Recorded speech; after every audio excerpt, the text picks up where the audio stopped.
Saúdo a todos com a graça e a paz do nosso Senhor Jesus Cristo. Amém. É realmente uma honra estar aqui num evento como esse, ainda mais sendo presbiteriano, porque sempre tem aquela brincadeira, né, de que os símbolos de fé de Westminster são mais, de alguma forma, especiais que as três formas de unidade, ou não, né, que eu já recebi um olhar aqui meio torto, então, mas graças a Deus que nós podemos sim, não apenas representar regiões aqui, mas toda a nossa herança, né, reformada. Eu sou filho da Igreja Católica Romana e graças a Deus um dia eu entendi que existe a Igreja Católica Reformada, né, e é dessa que nós fazemos parte e que sem dúvida alguma está sendo preservada pelo Senhor até aquele grande dia, quando estaremos unidos junto com o nosso Rei, celebrando a vitória completa. Então, realmente é um privilégio falar sobre Dort especificamente. Eu sou professor de sistemática lá no nosso seminário em Teresina, e eu uso as três formas de unidade constantemente, não só os nossos símbolos de fé. A tristeza é ver que em muitas igrejas presbiterianas, nem os símbolos de fé de Westminster são conhecidos. Então tem uma história engraçada numa igreja em Recife, não precisamos citar nomes, mas um grupo de jovens estava se dividindo porque parte dos jovens descobriu os símbolos de fé de Westminster e começaram a estudar e viram que a igreja estava ensinando coisas não tão confessionais assim, e aí lá numa discussão o pastor teve que intervir e finalmente alguém lá bem honesto levantou e disse assim: quem foi esse tal de Westminster que fica causando confusão na nossa vida? Quem foi esse tal de Dort, né, que também causa tanta confusão? E tanto Westminster quanto Dordrecht são lugares. Estava brincando aqui, né, que poderia ter sido o sínodo de Ultron, se fosse em Utrecht. Como brincadeira, nós vemos que muitas coisas, infelizmente, acabam sendo realidade em nossas vidas e isso atrapalha demais a saúde da igreja hoje em dia, como o pastor Lúcio falou, né? Graças a Deus a nossa teologia ela não é feita num vácuo. Não existe presbiterianismo ou teologia reformada brasileira ou anglicana ou holandesa. Existe aquilo que é católico e manifestado em diversos lugares. Então a minha ideia para participar desse evento é pegar as duas temáticas que me foram passadas, tá? E apresentar isso à luz de um texto específico da palavra de Deus, nos mostrando então que essas doutrinas maravilhosas, a nossa herança, não é algo meramente sistemático ou, como nós dizemos, confessional. É bíblico, que então é sistematizado para o bem da igreja, cumprindo assim inclusive o sola escritura, que nos ensina que nós devemos ter credos, confissões e catecismos.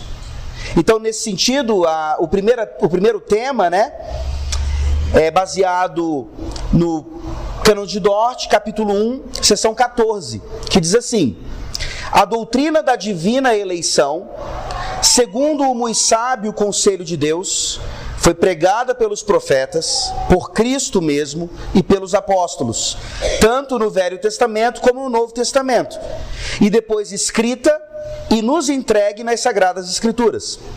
Por isso, também hoje, esta doutrina deve ser ensinada no seu devido tempo e lugar na Igreja de Deus, para a qual ela foi particularmente destinada.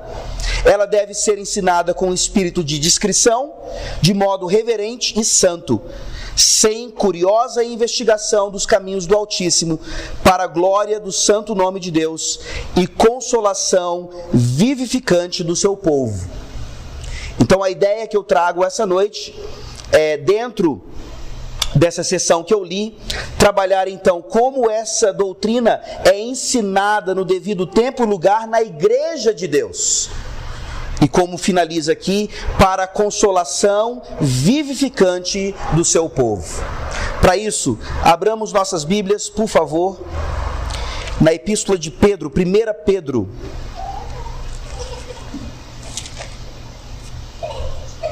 Capítulo 1.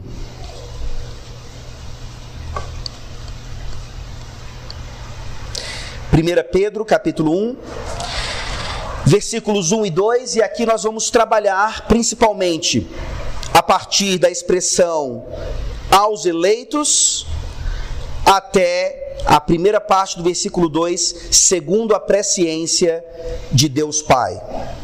Diz assim a palavra de Deus: Pedro, apóstolo de Jesus Cristo, aos eleitos que são forasteiros da dispersão no Ponto, Galácia, Capadócia, Ásia e Bitínia, eleitos segundo a presciência de Deus Pai, em santificação do Espírito, para a obediência e a aspersão do sangue de Jesus Cristo, graça e paz vos sejam multiplicadas. Amém.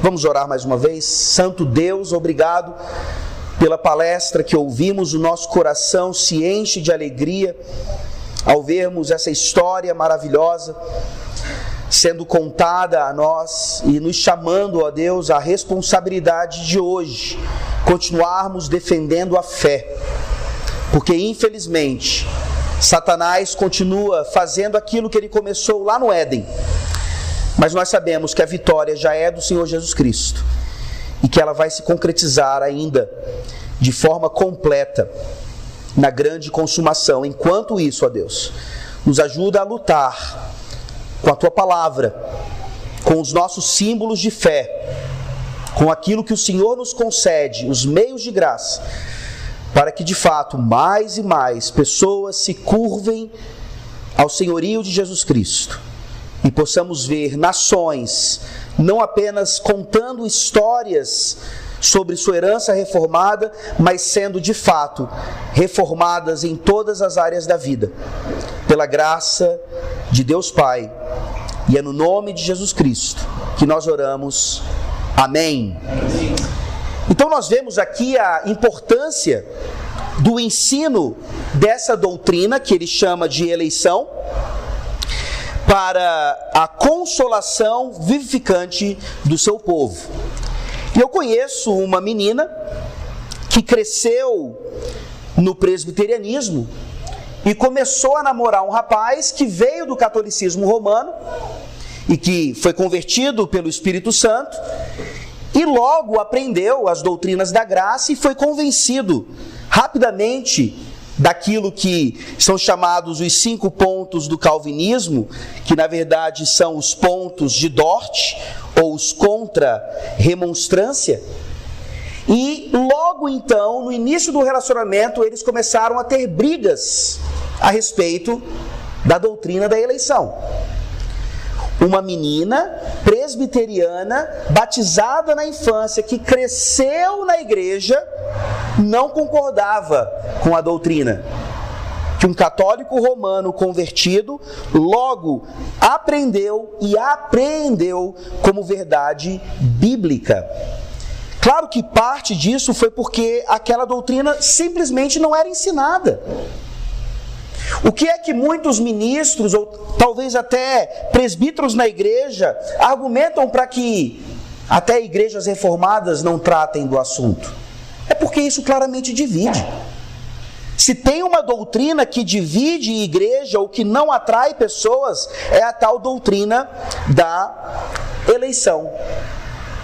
Mas nós não vemos isso aqui na pena de Pedro. Nós não vemos isso aqui enquanto pastor Pedro utiliza essa doutrina, dentre outras coisas, para consolar a vida daqueles que estavam certamente passando por muitas dificuldades. O que é que você escreveria para alguém que está passando por sofrimento, Talvez você consiga no máximo dar aquele tapinha nas costas, um abraço, falar os chavões de consolo que sempre são usados nesse momento. Mas para sentar e escrever alguma coisa, nós temos então aqui um exemplo maravilhoso de como podemos e devemos fazer nesses momentos. O que Pedro está trabalhando com a igreja do Senhor Jesus Cristo, nesse momento da história, e que fica preservado para nós, para que continuemos fazendo o mesmo, é exatamente a questão da nossa identidade. A nossa identidade, como nós vimos na palestra, ela é baseada então numa herança reformada, graças a Deus por isso. E essa herança reformada nada mais é do que uma demonstração clara do que as Escrituras Sagradas ensinam. E infelizmente, enquanto crentes, ou nós não aprendemos acerca da nossa identidade, ou se aprendemos, nós constantemente passamos por amnésia de identidade. Nós nos esquecemos de quem nós somos. Nós muitas vezes podemos até saber na teoria o que aquilo significa, mas quando essa doutrina precisa passar por uma experiência em nossas vidas de forma concreta, essa amnésia geralmente nos atinge. Você sabe o contexto em que Pedro escreveu isso aqui? Foi um momento em que o Império Romano estava perseguindo os cristãos. Pedro escreve exatamente para confortá-los e encorajá-los nesse momento. O próprio Pedro, vocês conhecem a história, ele foi crucificado, como nos diz a tradição, de cabeça para baixo, devido a essa perseguição toda. Sofreu como um apóstolo aquilo que o próprio Senhor Jesus Cristo dissera que ele sofreria. No Evangelho de João, Jesus diz para ele como ele morreria por causa de Cristo. Então nós temos aqui um apóstolo experimentando em sua própria pele aquilo que ele precisa passar agora para os crentes que estão experimentando isso também. Será que nós experimentamos a perseguição como eles experimentavam? Será que talvez nós não experimentemos essa perseguição, não só por uma questão de diferença cultural ou histórica, mas porque nós não vivemos como eleitos nesse mundo? Nós desafiamos os arminianos, os remonstrantes modernos, os romanos e tantos outros na teoria, no debate teológico, mas no final das contas, as nossas vidas parecem não ser guiadas por aquilo que nós chamamos de doutrina da eleição.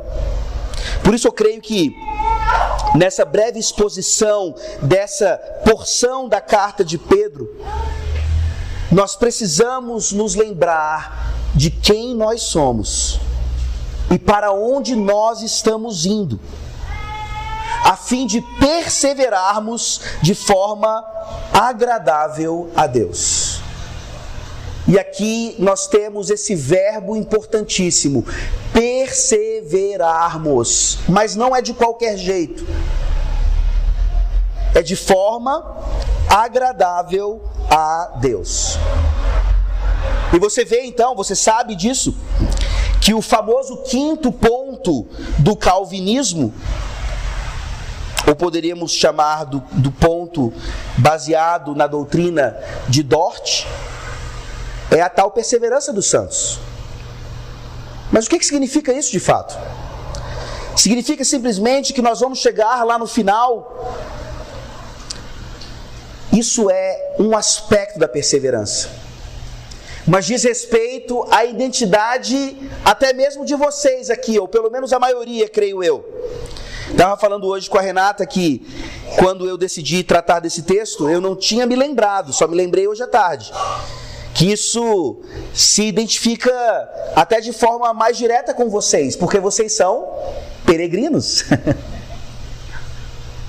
Então não é apenas um nome bonito, bacana, uma placa bem interessante, mas é uma realidade de vida. Uma realidade de vida, então, que vai simplesmente acontecer em termos de perseverança, quando nós entendemos que isso é completamente baseado na eleição. Mas como é que essa doutrina pode ser tão importante para o cristianismo, sendo que ela é odiada dentro do cristianismo? Ela pode não ser odiada aqui, mas você já ouviu pastores famosos de outras denominações dizendo que a doutrina da eleição é uma doutrina de Satanás? Você já ouviu arminianos atacarem veementemente essa doutrina? E o que nós vemos aqui é que essa doutrina, ela não é calvinista ou de Dort, ela é petrina, ela é paulina, ela é joanina, ela é das Escrituras. E nós vamos analisar então, de forma bem direta, as características dessa eleição. E a primeira delas aqui então, nós temos da própria expressão, é que nós somos eleitos incondicionalmente. Nós vemos aqui, né? Pedro, apóstolo de Jesus Cristo, aos eleitos. Eleitos incondicionalmente. Da onde nós tiramos essa expressão? Será que é apenas uma expressão originada do debate que ocorreu em Dort? Não apenas isso, mas você vê a própria palavra nos dando uma ideia do que significa a eleição. Quando você olha para o original aqui, você vê que essa palavra eklektos, ela é formada por duas palavras no grego. A preposição ek e a expressão lektos, que vem então do verbo kalel, que significa chamar. Então, eleitos aqui, como os primeiros leitores conseguiam entender, era nada mais nada menos do que aqueles que são chamados de fora, ou chamados para fora de uma determinada situação. Esses homens e essas mulheres, esses crentes, estavam num mundo caído, numa situação de pecado, e Deus então os convoca para fora desse mundo então. Uma eleição, uma escolha. E aqui eu penso naquelas vezes que provavelmente todos aqui já experimentaram na escola ou na brincadeira no bairro, que era a escolha de times. Talvez os meninos, né? Futebol. Vamos escolher os times. Como é que vocês eram escolhidos? Você só jogava porque você era dono da bola? Ou quando tirava lá o par ou ímpar, as pessoas que ganhavam sempre apontavam para você em primeiro lugar? Vejam como a doutrina da eleição ela é maravilhosa em ambos os aspectos. Porque talvez alguém que aqui diga assim: eu sempre fui escolhido de primeira, eu nunca fui a sobra. Isso te enche de orgulho, isso te enche de soberba, isso te enche de um entendimento que é completamente contrário a essa eleição aqui. Por isso ela é incondicional. Por isso é um chamado de Deus completamente baseado no beneplácito da vontade dele. É só você se lembrar de Pedro, o que está escrevendo isso aqui. Por que Pedro foi escolhido? Por que os outros apóstolos foram escolhidos? Por que Pedro, querendo ou não, continuou a fazer parte dos planos de Jesus Cristo, mesmo sendo aquele que sempre escorregava a ponto até de negar a Jesus Cristo? Pedro sabia que a eleição dele, tanto para a salvação, como inclusive para o ministério, era absolutamente baseada apenas na graça de Deus. Por isso essa doutrina é tão importante no meio da igreja para acabar com o nosso orgulho, para acabar com a nossa soberba. Não existe calvinista soberbo. Ou será que existe? Quantas vezes calvinistas em debates com arminianos não humilharam esses arminianos, ganharam o debate e com isso demonstraram toda a sua categoria teológica? Eu me lembro bem, dando uma aula de escola dominical em Recife, não era ainda candidato ao ministério, estava indo para o seminário alguns anos depois, e fui convidado então para dar uma aula ali sobre justificação. E é claro que você entra então nas doutrinas da graça, e naquele dia havia ali uma visitante bem experimentada em arminianismo, e ela fez perguntas honestas, não queria de modo algum me colocar contra a parede. E mesmo diante de perguntas honestas daquela mulher, uma outra se levantou na sala e gritando, apontando o dedo para ela, disse assim: você não sabe ler a Bíblia? Você não consegue entender que o que você está dizendo é algo que não está na Bíblia? E nesse sentido, eu concordo plenamente com o Abraham. O arminianismo é uma heresia, e nós precisamos tratar aquilo que é heresia como heresia. Mas a forma como nós tratamos essas coisas demonstra se nós fomos já atingidos pela doutrina da eleição de fato. Calvino, se soubesse que tem igrejas hoje chamadas de igrejas calvinistas, ele certamente rejeitaria o termo. Tamanha a humildade daquele homem, não por suas próprias características, mas por causa da teologia da graça em sua vida. Então esse é um aspecto da eleição incondicional, quebrando o nosso orgulho. Mas tem aquele aspecto também que nos levanta, porque nós não somos os escolhidos pelo time, nós só jogamos porque somos donos da bola, nós sabemos que não temos qualquer coisa a oferecer. Nos sentimos marginalizados, nos vitimizamos, e a doutrina da eleição vem e mostra: veja, em relação a Deus, você é eleito pela graça, e você realmente, nesse sentido, é completamente valorizado. Que doutrina maravilhosa! Como é que pode alguém que se diz crente odiar uma doutrina assim? No fundo é por causa da falta de entendimento. Eu gostaria que vocês abrissem agora a Bíblia de vocês no livro de Deuteronômio. Eu vou mostrar para vocês alguns aspectos aqui dessa falta de entendimento. Deuteronômio capítulo 7.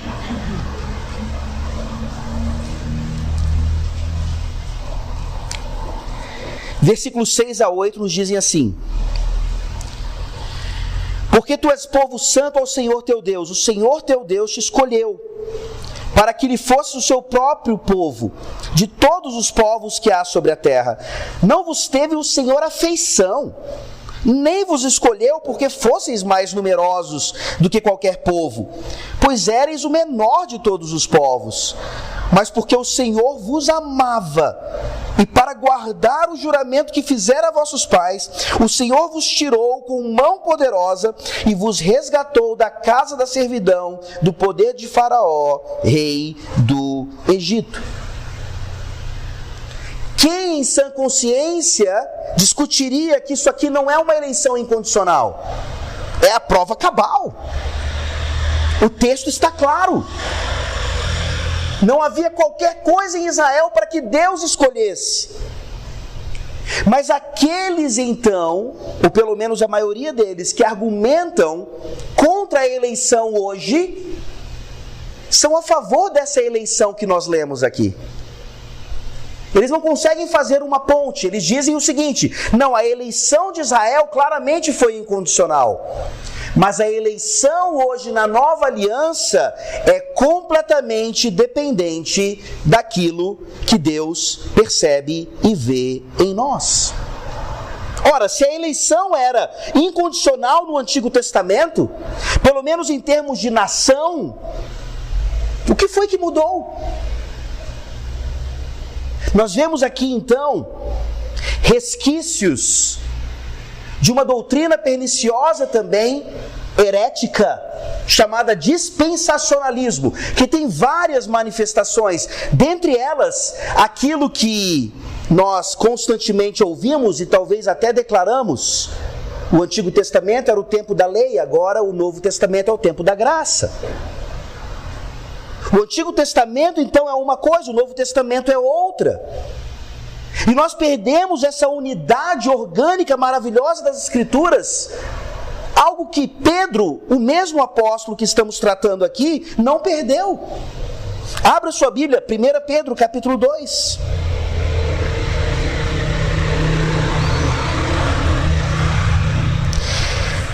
Pedro capítulo 2. Veja como Pedro,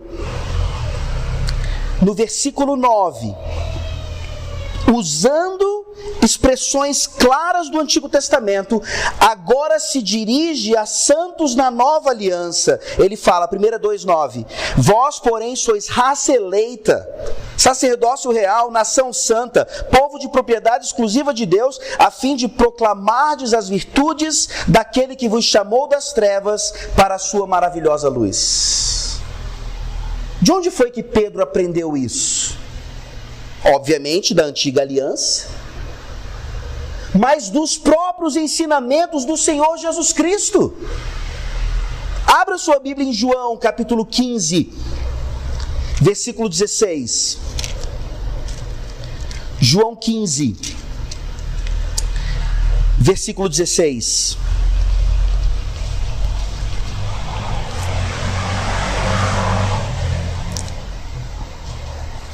Não fostes vós que me escolhestes a mim, pelo contrário, eu vos escolhi a vós outros e vos designei para que vades e deis fruto, e o vosso fruto permaneça, a fim de que tudo quanto pedirdes ao Pai em meu nome, eu vos-lo conceda. E aqui alguns vão argumentar o seguinte: não, mas essa escolha aqui é apenas relacionada aos discípulos. Foi a escolha que Jesus fez em relação aos 12 apóstolos. Nesse sentido, nós podemos dizer que há uma eleição, então, até mesmo incondicional. Mas nós vemos que esse não é o caso.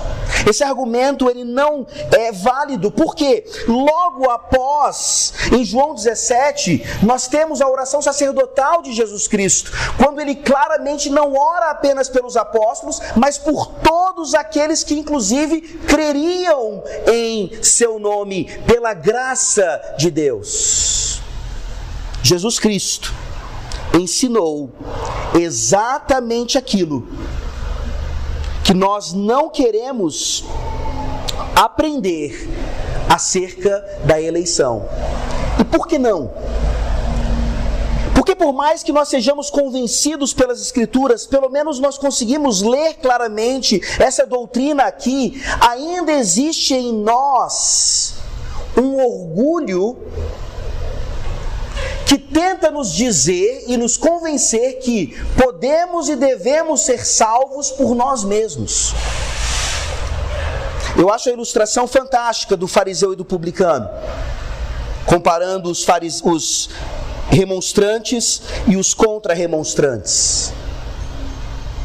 Mas quando você olha para os contra-remonstrantes, porque são pecadores, nós vemos esses resquícios do pecado em nós, ainda tentando fazer o fariseu em nós acordar em vários aspectos.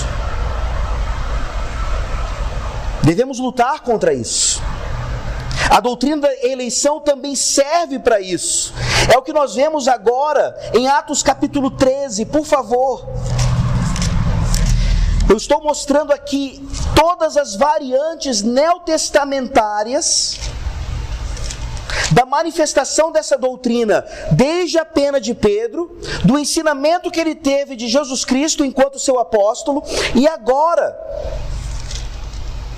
em Atos capítulo 13, versículos 46 a 48.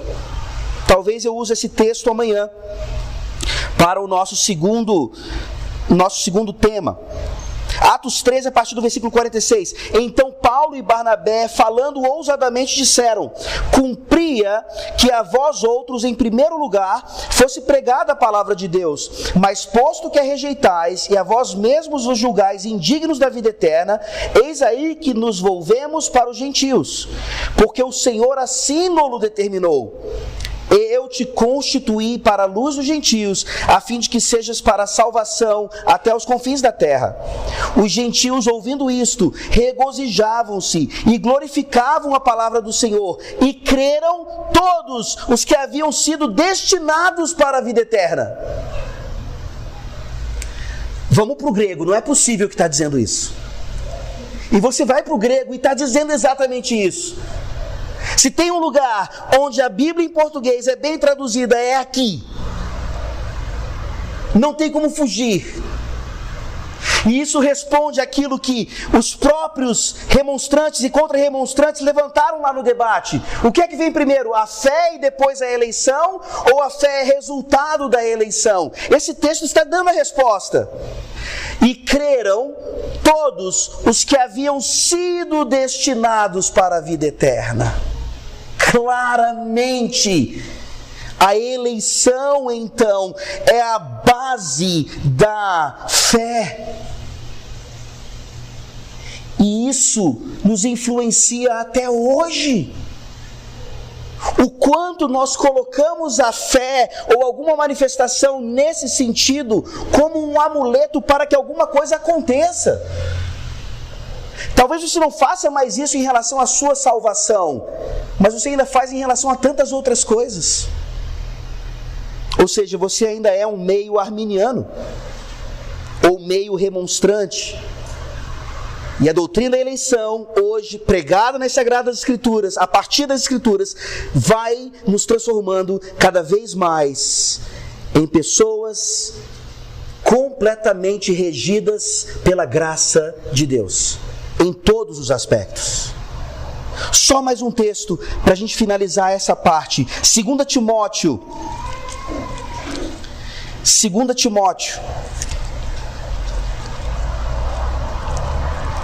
capítulo 1, versículo 9. Prestem atenção no verbo agora, chamar. 2 Timóteo 1, versículo 9, que nos salvou e nos chamou com santa vocação, não segundo as nossas obras, mas conforme a sua própria determinação e graça, que nos foi dada em Cristo Jesus antes dos tempos eternos. O que fica para nós dentro de um debate tão grande como aquele é como é que pessoas tão bem preparadas teologicamente conseguem fazer esses versículos ou essas porções das Escrituras algo que não é a intenção do Espírito Santo. E não há outra resposta, senão o nosso próprio pecado, senão a ação de Satanás, senão essa tentativa continuada de não permitir que uma doutrina tão clara, que deve ser tratada, como eu li, com toda a discrição, com toda a cautela, de forma fiel. A tentativa é transformar então essa doutrina de fato numa doutrina de Satanás, para que então o reino de Deus não consiga avançar devidamente. Mas nós sabemos que isso não é possível, porque as portas do inferno não podem ou não prevalecerão contra os avanços da igreja. E esse é o segundo aspecto agora que nós vamos tratar. Nós não somos apenas eleitos incondicionalmente, como o próprio texto de 1 Pedro deixa claro, mas nós somos eleitos soberanamente. Volte lá, por favor, para 1 Pedro. Da onde nós tiramos esse termo? Esse advérbio, eleitos soberanamente. E aqui ele descreve então quem são esses eleitos. Eleitos que são forasteiros da dispersão no Ponto, Galácia, Capadócia, Ásia e Bitínia. Forasteiros, peregrinos, cuja identidade nada mais é do que um alienígena. Um de fora, um que claramente não pertence. É só você viajar para o exterior para sentir um pouquinho isso. Não sei se o Abraham já se sente brasileiro, ou se quando ele fala as pessoas claramente sabem que ele é de fora. Mas sem dúvida alguma você viaja para o exterior, mesmo com visto de trabalho, de estudante, completamente legalizado, as pessoas daquele país, pelo menos algumas, vão deixar claro para você que você não passa de um estrangeiro. Dependendo do país, isso fica ainda mais evidente. E essa é a ideia que Pedro está colocando aqui, então, para aqueles ouvintes, para aqueles crentes. Eles eram forasteiros da dispersão. E a palavra, literalmente, aqui, dispersão, é diáspora.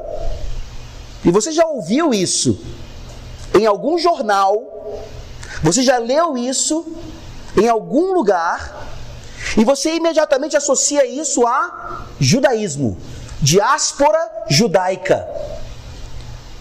E aqui Pedro, então, está usando essa expressão não apenas para apontar a condição de forasteiros dos judeus convertidos, mas ele está agora incluindo os gentios. A epístola toda vai tratar disso. E aqui nós temos então judeus, filhos de Abraão pelo sangue, convertidos pela graça, eleitos antes da fundação do mundo, sendo unidos aos gentios, não filhos de Abraão pelo sangue, mas pela fé, também eleitos antes da fundação do mundo. Soberania de Deus, tomando um povo que parecia ser de fato o único, exclusivo a receber a salvação, e agora unindo-os a esses que eram considerados cães, indignos. Não é isso que o Antigo Testamento ensina desde o princípio? Não foi isso que alguns judeus recusaram, tanto em Jesus Cristo como nos próprios apóstolos? E aqui nós vemos então a nossa relação clara com o povo da antiga aliança, que eram forasteiros, peregrinos da diáspora, não apenas de forma física, mas principalmente de forma espiritual também. É claro que a relação aqui diz respeito a como os judeus passaram mais ou menos 400 anos no Egito, e depois na história foram mais uma vez cativos lá na Babilônia. Eles sabiam o que era fazer parte de um outro povo, de uma outra cultura. E qual que é a grande característica de Daniel? Só para citar o mais importante ou famoso nesse sentido: ele não se misturava. Daniel é um exemplo de santidade, é um exemplo de alguém separado por Deus, mesmo numa cultura maligna, em não se adaptar ou se render àquilo ali. Abra sua Bíblia, por favor, em Hebreus capítulo 11. Se a doutrina da eleição, então, em primeiro lugar, ela acaba com o nosso orgulho e ao mesmo tempo nos encoraja diante das nossas dificuldades, ela também agora nos mostra então quem nós somos e para onde estamos indo de forma bem cabal, e isso implica em nossa santidade nessa perseverança. Hebreus 11, versículos 13 a 16. Todos estes morreram na fé, sem ter obtido as promessas, vendo-as, porém, de longe, saudando-as e confessando que eram estrangeiros e peregrinos sobre a terra, porque os que falam desse modo manifestam estar procurando uma pátria. E se na verdade se lembrassem daquela de onde saíram, teriam oportunidade de voltar. Mas agora aspiram a uma pátria superior, isto é, celestial. Por isso Deus não se envergonha deles, de ser chamado o seu Deus, porquanto lhes preparou uma cidade. A soberania de Deus, então, na nossa eleição, ela não é baseada apenas na nossa chegada final, ela é baseada no agora. Na forma como nós caminhamos, na forma como vocês estão peregrinando aqui em Belo Horizonte, nesse bairro, nessa cultura que continua maligna. Um puritano certa vez disse: os crentes devem viver de malas prontas, preparados para voltar para casa. Por que é então que Pedro, especificamente, cita aqui lugares que certamente não eram os únicos em que judeus piedosos, convertidos ao cristianismo, e gentios piedosos também, convertidos do seu paganismo, habitavam? Mas ele deixa claro: forasteiros da diáspora no Ponto, Galácia, Capadócia, Ásia e Bitínia. E aqui, quando nós comparamos essa região, que nós podemos chamar de Ásia Menor, com aquilo que aconteceu lá em Atos capítulo 16, nós entendemos ainda mais a soberania de Deus nessa doutrina maravilhosa. Será que você realmente crê que Deus salva os seus eleitos? É claro que você vai responder sim para isso. Mas como é que Ele salva? Como é que Ele tem salvado? Como é que Ele vai salvar até o fim? Abra sua Bíblia, por favor, em Atos 16.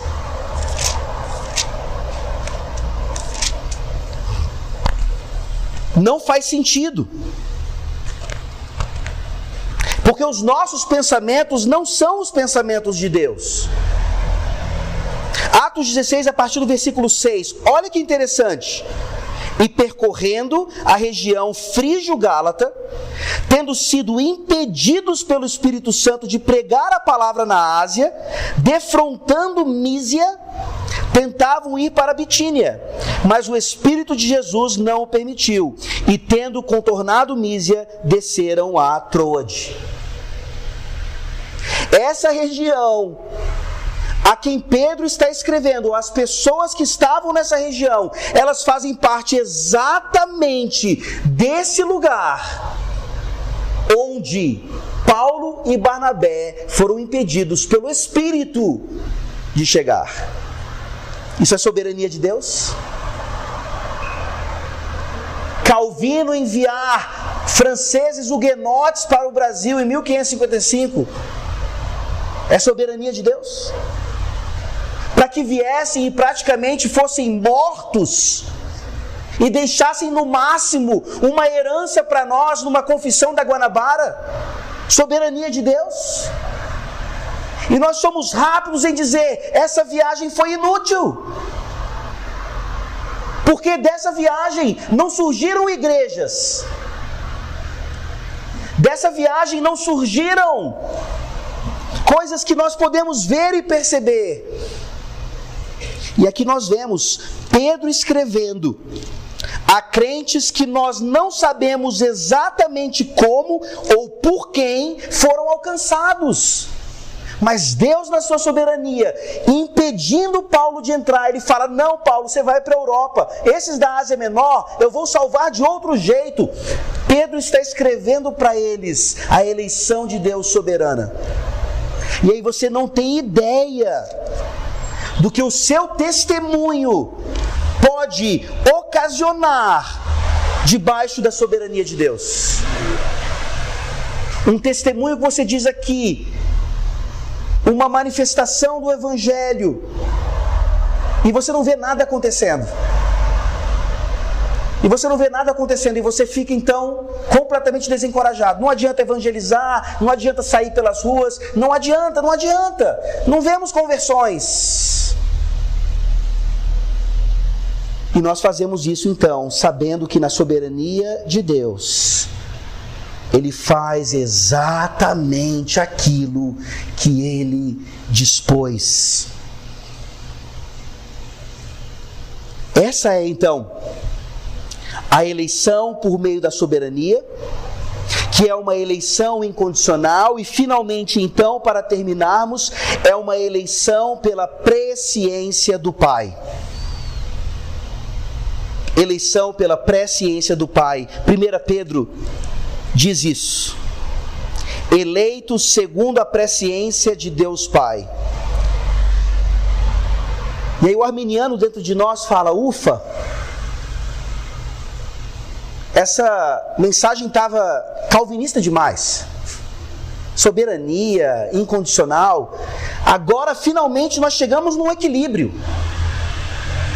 A tal da presciência. E é um versículo, uma parte da Bíblia que muitos presbiterianos, reformados, calvinistas pulam. Não trata desse assunto, porque esse assunto aqui, ele dá pano para manga, para os arminianos parecerem certos. E veja uma coisa interessante, depois você pode conferir. Na sua Bíblia, provavelmente no versículo 2, tem aí a palavra eleitos. Mas isso não está no original. A palavra eleitos, eklektos, que eu falei, só vai aparecer no versículo 1. Pedro, apóstolo de Jesus Cristo, aos eleitos. Aí ele descreve quem eles são. E o versículo 2 deveria começar: segundo a presciência de Deus Pai. Por que isso? Porque já nos mostra então essa tradução enviesada por uma necessidade de mostrar que a eleição é pela presciência. E como é que você entende isso? Ou sempre entendeu? Porque parece que de fato aqui não tem como ganhar o debate com o arminiano. Porque aqui fica evidente que Deus vê de antemão e aí Ele elege. É por isso que os remonstrantes tinham que dizer: é condicionada. É condicionada ao que Deus vai ver, aí então Ele pode fazer alguma coisa. E se é condicionada a isso, nós perdemos toda a doutrina que já fluiu das Escrituras até esse momento. E por favor, não entendam isso aqui como um versículo arminiano, não é. Porque presciência aqui não é previsão. Presciência é um conhecimento prévio. E isso se explica facilmente em Romanos 8, versículo 29. Vá para lá, por favor. Talvez você consiga citar até de cor. Romanos 8, versículo 29.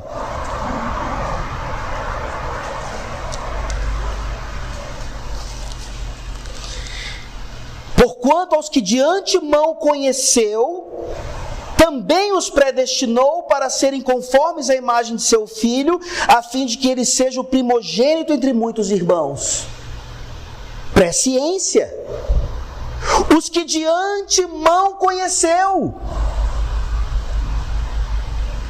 Não é presciência olhando para lá, é presciência olhando para cá. Não é ciência cognitiva, não é ciência simplesmente cognitiva, é ciência de intimidade. O verbo conhecer, tanto na antiga aliança quanto na nova aliança, dizem respeito a essa ideia, que a ilustração, por exemplo, de Adão conhecer a Eva e Eva conceber, é esse conhecimento prévio que Efésios transmite para nós, dizendo o quê? Em amor nos elegeu, no amado nos predestinou. Um conhecimento íntimo de amor que esse Deus Pai teve por aqueles que sempre pertenceram a Ele. Ou seja, não tenha medo dessa parte das Escrituras. Esteja pronto agora para desafiar com toda a humildade possível o seu irmão em Cristo, que ainda usa esse versículo e tantos outros para desafiar a sua doutrina da predestinação ou da eleição. E isso, no final das contas, só faz sentido final no próprio Cristo Jesus. Então nós resolvemos esse problema da presciência, que na verdade diz respeito à eternidade passada e não a algo futuro. É condicionado ao amor de Deus e não a algo que Ele vê em mim. Mas aí, em Atos capítulo 2, por favor. E aqui nós realmente chegamos à nossa conclusão. Em Atos capítulo 2, em Cristo Jesus, nós vemos essa relação fantástica. Atos 2, 22, 23, dizem assim: varões israelitas, atendei a estas palavras, Jesus o Nazareno, varão aprovado por Deus diante de vós com milagres, prodígios e sinais, os quais o próprio Deus realizou por intermédio dele entre vós, como vós mesmos sabeis, sendo este entregue pelo determinado desígnio e presciência de Deus. Vós o matastes, crucificando-o por mão de iníquos. Nem o arminiano mais convencido usa aqui presciência como Deus olhando para frente e vendo o seu filho morto na cruz. Não. O texto é claro. A presciência é o que Deus determinou antes, e essa cruz estava determinada. Contraste agora no mesmo capítulo, alguns versículos depois, por favor. Atos 2, agora no versículo 30. Sendo, pois, profeta, falando de Davi, e sabendo que Deus lhe havia jurado que um dos seus descendentes se assentaria no seu trono, prevendo isto, referiu-se à ressurreição de Cristo, que nem foi deixado na morte, nem o seu corpo experimentou corrupção. Aqui sim, Davi, um homem, ele podia no máximo prever. Como profeta, inspirado pelo Espírito Santo, ele realmente previu aquilo que aconteceria com Jesus Cristo. Olha o que a doutrina arminiana faz com Deus. Ela rebaixa Deus à condição de homem, onde agora Deus no máximo olha para frente para ver se nós vamos nos arrepender ou não, para ver se nós vamos crer ou não, e ele parece dizer então: ufa, os peregrinos vão crer, então eu posso elegê-los. Será que é assim que nós cremos? Será que é assim que nós vamos continuar vivendo? Não, não é. Porque no final das contas, mais uma vez, lá em 1 Pedro, por favor, 1 Pedro capítulo 1, versículos 19 e 20. Aqui está a chave do entendimento da eleição, a chave da nossa experiência completamente real e genuína da eleição. 1 Pedro capítulo 1, versículos 19 e 20. Mas pelo precioso sangue, como de cordeiro sem defeito e sem mácula, o sangue de Cristo, conhecido com efeito antes da fundação do mundo, porém manifestado no fim dos tempos, por amor de vós. Essa é a doutrina da eleição. Como Dort nos diz, ensinada no seu devido tempo e lugar, na igreja de Deus, para a qual ela foi particularmente destinada, para a consolação vivificante do seu povo. Olha como Pedro abre uma carta de consolo àqueles da diáspora. E é isso que eu e você precisamos continuar ouvindo como peregrinos nesse país que rejeitou os huguenotes, que rejeitou os holandeses. Quem dera se tivessem ficado aqui. Que continua rejeitando as doutrinas da graça e o verdadeiro evangelho. Mas vocês são prova contrária disso. Mais uma igreja plantada, mais um bairro sendo influenciado por tudo isso. E de fato, as portas do inferno não podem prevalecer contra a igreja, porque nós somos eleitos, forasteiros da dispersão, segundo a presciência de Deus Pai. Ele é nosso Pai, e nós estamos voltando para a casa do Pai, porque o Filho cumpriu o projeto do Pai, e nós somos eleitos nele. Isso te consola? Então continuem buscando os eleitos que ainda estão por aí, presos às suas heresias e aos seus pecados. E que os arminianos possam então ser mais fiéis a Deus, até mesmo nessa doutrina da eleição. Vamos orar. Senhor Deus bendito, obrigado, porque realmente a Tua palavra, ela é clara naquilo que diz respeito a uma doutrina tão fundamental e especial como essa. Mas o nosso pecado, a nossa ignorância, os efeitos noéticos do pecado em nossas mentes, nos impedem, ó Deus, de os alimentarmos adequadamente dessa doutrina maravilhosa. Obrigado por essa luta ferrenha que foi lembrada a nós hoje, que os remonstrantes tiveram com os contra-remonstrantes, para que então, de fato, a fé fosse preservada e que a Tua palavra continuasse reinando em todos aqueles lugares que fizeram tanta diferença em tantos momentos da história. Nos ajuda, ó Deus, a hoje, enquanto peregrinos, fazermos a mesma diferença na nossa cultura. Porque uma certeza nós temos nessa noite: nós fomos eleitos pelo Senhor, pela Tua graça somente. É em nome de Jesus Cristo, aquele que foi conhecido antes da fundação do mundo, é que nós oramos. Amém.